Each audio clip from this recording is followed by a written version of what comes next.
going in there. I'm not going in there. Oh, not today. No. Husband cat is like super far away. Mine's out of the gutter. I am gonna check out the indoor playground thing. I'm gonna Google that. I thought it was a daycare the other day when we were at the Dollar Tree. I'm done with my excursion, and I had to fix something. Their counter was messed up. And I was like, I gotta, like, I'm Michelle Fix It. I have a teeny tiny channel. I have to fix your countertop before I leave. So just fix it. He's like, I didn't even notice that. Thank you so much. Well, I am avocados. You might want to, like, permanently secure it. It's going to be mobile again. I'm just a special cat. I like fixing things. There are very few problems where once I see that there's a problem, then I can't fix the problem. Fix the problem or come up with a solution. Like, that's me. I'm a fixer cat. All right.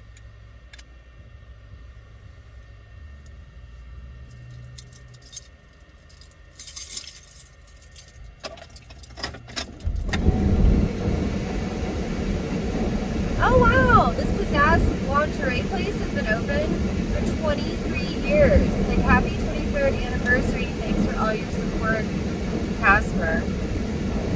That's cute. Alright, let's go back to the hotel because Poppy's gonna be like, where did you go? I went to Walmart and then other places. No, he didn't. And I can't help. I really want a van. Like, I want to get these houses done, and then I want to talk with husband cat and be like, look, I want my 15 packer thing, or one of those like cargo van things. Like, if I get all my house stuff done, I want a van.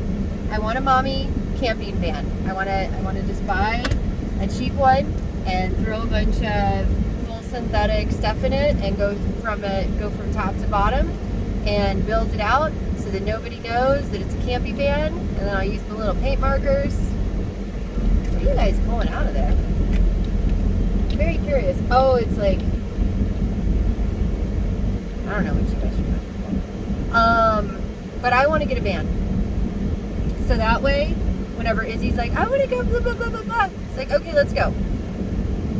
I'm going to have to come up with a creative solution on the cooking thing. But I mean, worst case scenario, I just get like a couple batteries and an inverter and boom, I can magically cook wherever. But the rest of it, like the heating and cooling, I already got an idea for that. I probably wouldn't retrofit plumbing. I would probably just have some type of like compost toilet and for emergencies, because bathrooms are readily available in most areas. Not very hard for me to throw a sink in for basic preparatory stuff. I have a whole thing in my head of how like I would do the mom van. And I even pitched the idea to husband cat. I was like, hey, why don't we like get a little mobile bachelor pad for you, and then like you can have like a mobile office and like we can go and do stuff. Because some days, you know, remote working and work from home and stuff. Like if your home is on, well, not your home, but like if you have the ability to have a box on wheels, like that would be super cool. Everybody who says that they want to travel and explore, but then when like brought with the prospects of like, hey, let's go do some cool fun stuff, it's like I can literally build you, like we will get like one of the cargo vans that looks like just a utility van, not like a 15 packer. Like I want a 15 packer because I'm a mom, I have children in tow, I need that extra space, because they need that extra space.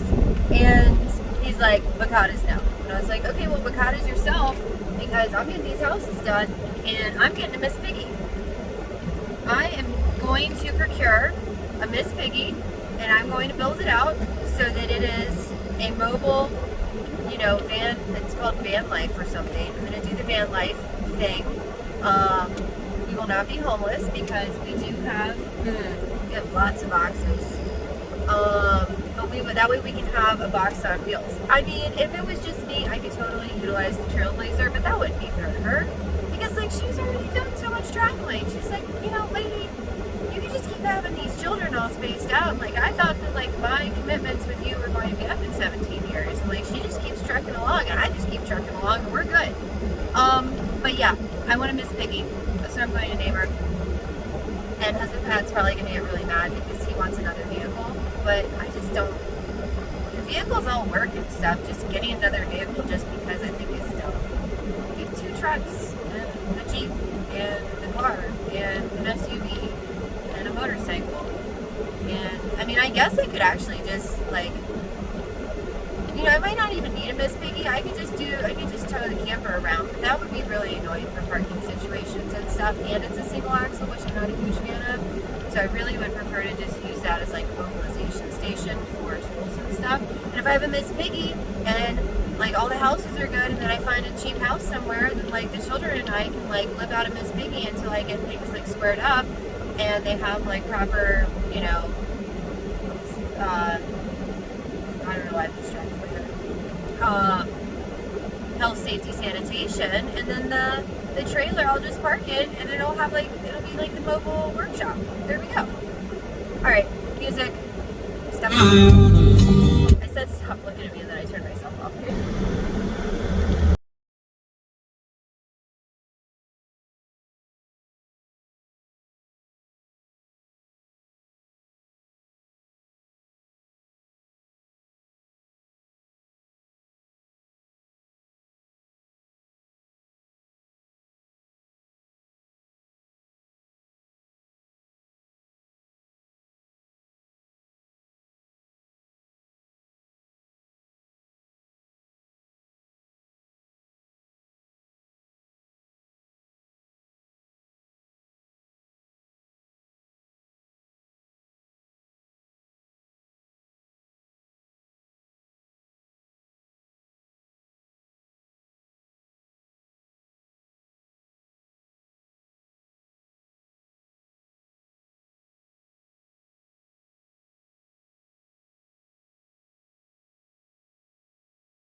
Jasper's Country 93.5. Also, just randomly, because I get in my head way too much, even though I try to blare my music. I think there's going to be different audiences that will partake in the videos that I put out. Like, I'm just trying to share my life, and I'm trying to document my life so that, you know, for my children to, you know, possibly bond through social media with, you know, a child that is not with me.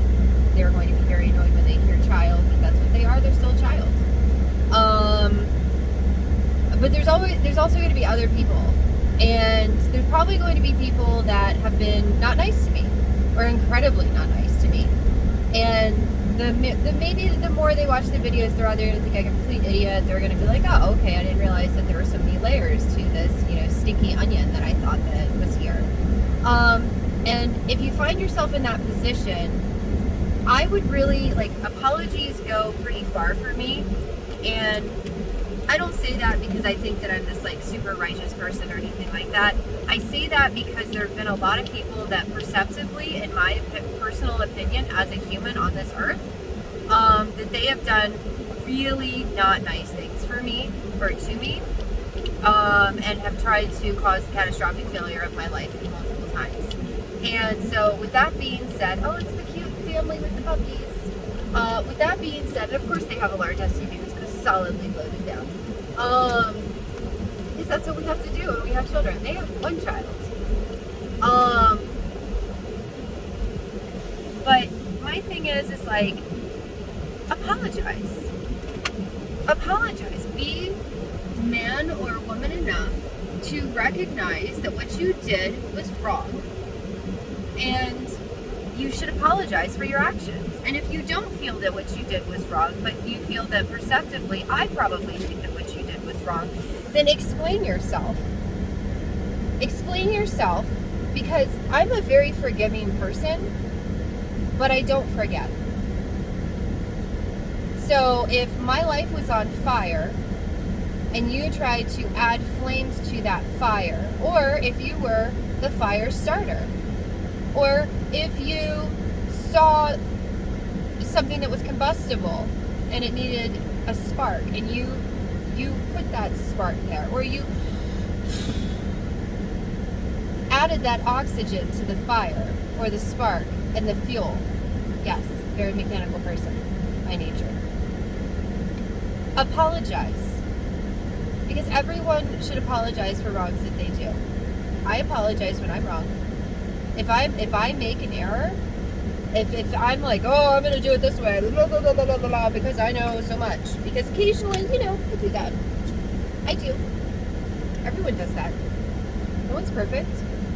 This little boy is so cute with his dogs. Oh no, he lost the leash. Get the leash. There you go. Luckily your puppies didn't bolt off like our puppies. Our puppies are super high energy puppies. But anyways, if I get a little too big and bold and cocky and I don't do a systems check in time and I find that I'm in an error, they're from Texas, they're cute, I will apologize for my actions. Say, you know what, I'm sorry. Or if someone has a better idea than I do, I don't have a problem with that. Okay, I'm a little grumpy unless they have a handicap placard or a handicap capable placard if they're in a handicap space. Anyways, and that's me just putting a judgment on them because I don't see it on their tags. So maybe they're temporarily handicapped. I don't know. I don't know their story. All I know is that, like, I really like it when people abide by rules. Rules and laws and codes exist for a reason. This little boy is so cute with his dogs. It's horrible. He's got his arms stretched out. He's like, you guys need to be separate, and then, like, you guys keep tying up the leashes. But I will apologize if someone says, hey, you hurt my feelings because of X, Y, Z. I will say, I will listen to their perspective if I feel that my perspective is different. And then I'll say, okay, from my perspective, blah, blah, blah, blah, blah. But I understand your perspective, and I apologize for my actions because that was not my intent. Everything is about intent. And I have been wrongly told about numerous intents or knowledge or whatever. And I'm not bitter. I try really hard to stay as happy and as positive as I possibly can, because if I was to dwell on all the negative actions that have happened in my life, I would be a miserable person.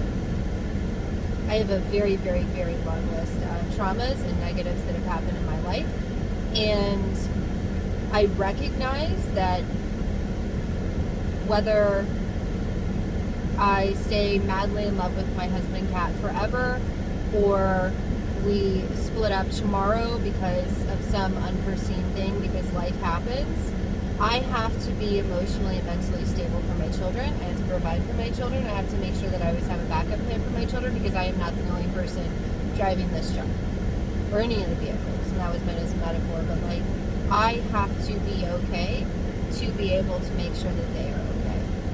And so I compartmentalize a lot of things, because again, if I dwell on them, it doesn't work. And if I feel well enough or happy enough or whatever enough to deal with inserting a little bit of that negativity and unpacking some of that trauma, then I do. And the moment that I feel that it's going to start harming me, which will harm my ability to provide for my children, care for my children, then I box it back up again. And it is a very slow, methodical method that I use, because I know that I cannot fall apart, because I am the person for them. That's what it boils down to. Because when people hear just like a couple of my things, they're like, I don't know how you're okay, I don't know how you're this or that or whatever, they're astounded. I'm like, because I don't have another choice. Failure's not an option whenever you have children and you make a responsibility to them. And occasionally I get grumpy with them. I do. I'm like, okay, you guys are going to, take a nap. Mommy needs to lay down for a couple minutes, or mommy needs to just emotionally or, just check out for a little bit. And so I make sure that they are safe and healthy and happy. And then I take my time to decompress. And a lot of that is working on houses or working on projects, because I enjoy it, because it's problem solving, it's mentally engaging. Like when I was reading the articles for the hobbies, it was like something that sparks creativity, which my projects do, something that generates revenue, some type of income, which my projects do, and something that is exercise or physicality, and that's what all of my projects do. And there's other little things too, but when I saw all this stuff for like hobbies, I was like, yeah, there we go. The only problem is that COVID kind of messed everything up, and then people messed everything up, and now I'm super excited. I can't wait to get back to Baltimore, because I am going to start working on these houses and do home ownership, which fulfills my happies with trying to help people that would otherwise have great difficulty build generational wealth. It makes it where I get to be the person that comes in and says, hey, this is messed up, instead of like grumpy tenants like breaking stuff and saying, hey, you have to fix this because I broke it. No. You broke it. You have to fix it. I will give you an hour of my time, and you give me the monies, and I will give you my advice, which is worth a lot of money. And trading, bartering, stuff like that. And it flips the situation where now you have pride and ownership. You're given a chance, which hopefully will be a big thing for them. And maybe if it just blows up in my face, then I'll just turn it into a house flipper. But a good one. Not one of the ones that messes up, where like I will make a binder, a book for every house, where it's like, this is how old these things are, this is your monthly maintenance or your weekly maintenance or your annual maintenance, or once every quarter or once every 6 months, and these are the things that you need to do in order to take care of this house. And people at closing will be like, oh my goodness, she like really did everything. And it's like, yeah, and the whole process is documented. So I'm sure you're going to try to find some way to sue me because you thought that this was done in an incorrect way, because everybody's always nitpicking and looking for reasons to be mad at people. And I'm pretty sure that someone's going to say this home ownership or the owner financing or the rent to own, or whichever one I decide to do, is like just a manipulative thing. But from my perspective, as a person that manages and owns properties and does the landlord thing and everything else, this is a way to fulfill both problems. Neighborhoods are typically better, generically, based off of the research that I've done in the past, when it's home ownership properties, because they have vested interest in caring for their properties, because it is a reflection of them. Or They just don't care and they throw everything all over the place. It depends on the person. But renters have an ideology, a lot of them, and I did not have this ideology when I was a renter, probably because it was military housing and we didn't want to get in trouble and we were nervous. But then that followed through in the civilian atmosphere where I took very good care of my house. I did. I mean, the only time that my landlord ever got mad at me is whenever I first moved there and I didn't have a lawnmower and I needed a lawnmower. And he was like, you need to mow the grass. I was like, I don't know where my lawnmower is. I had a lawnmower and it disappeared, and I got into single mom, and I'm trying to work and go to school and do all these things. And I will procure a lawnmower. And then I went out there with a push mower, and it was like almost an acre of grass, or maybe half an acre. I don't know, it was a lot of grass, and I push mowed that stupid thing. So, if I can do it, other people can do it, because, you know, I also have a long list of health problems and blah, blah, blah, blah. I'm such a... if you look up any of the stuff that I've been diagnosed with, I'll say it in parentheses, I haven't been diagnosed with it. I could be on disability and stuff, and I just moderate my level of activity based off of how I feel, and I realize what physicality will not work well for me, and I work within it. That's it. It's not that hard. And if it's emotional stuff that is your excuse for not working, then, like, talk to me, message me, I'll make you a video. I'll be your little cheerleader and try to help you out, because, like, I also have a lot of things that emotionally I could be on disability or whatever for. And, like, I don't know, I feel like everyone is just, not everyone, but, like, a lot of people are just like, my goal is to get on Social Security because I can't work. And it's like, you can work. You just have to find ways to moderate yourself. Everything's moderation. You got chunky people walking all over the place because they don't want to moderate their food. And, like, at some point somebody's gonna post this video and be like, see, she's a total jerk. And it's like, I'm not a jerk. I care about people enough to know that if you're overweight, or if you're morbidly overweight, you are cutting down your lifespan. You are creating the possibility of having cardiovascular issues. You're creating an issue with diabetes. You're going to make it where your life is going to be messed up. I don't know who New Windsor, Maryland is. So I say those things because I care. That's it. Talk to you guys later. Bye. Oh, well, I gotta wait for this. I don't know who this number is. And it's probably my 228. Oh. You guys have a great day. I'm off my soapbox. I have lots of things to grump about. I also have lots of things to be happy about. Just a thing. So I shall see you guys later.